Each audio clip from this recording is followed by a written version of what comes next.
Welcome to File 5. Here we're going to be doing regression analysis using the returns of Pfizer and the ETF for the Standard & Poor's Index.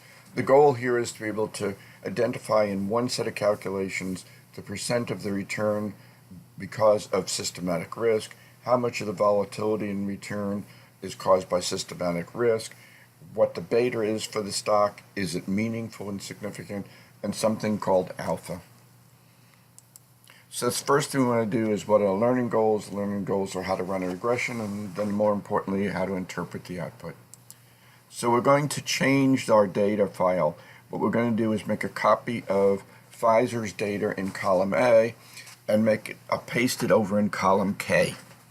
Likewise, we're going to make a copy of the GSPC data in column E and paste it over in L. What we're going to see is we will now have something that looks like the spreadsheet below. Next step is to do the regression. So we're going to click on data up on the top left hand side. You'll see data analysis over in the corner on the right hand side where I have an arrow pointing to it. When you press data analysis, a sub-menu comes down and you scroll down the menu until you see regression, and then you're going to hit OK. Once you have this box open, it's going to ask you what is the Y variable and what is the X variable. The Y variable is going to be the stock, so we click on the white cell for range for Y and then highlight the Pfizer data including its name.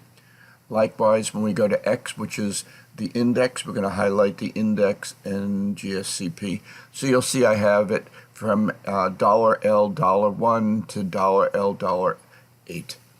Now you're going to click on the labels, and then you'll click on output, and be careful, it will automatically try to erase your data.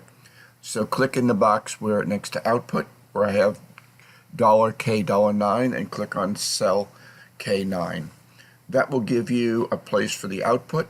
Next step is hit OK, and when you do, you'll get a regression output. Here I've kind of summarized the top and the bottom of the output. I have the multiple R. The multiple R is the percent of return that market movements are rewarded for.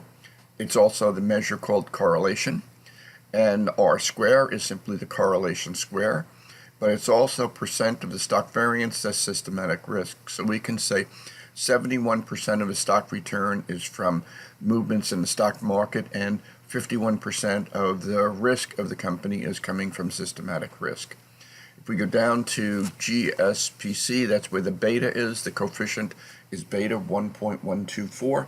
And so we'd say this is a little more than normally the average volatility.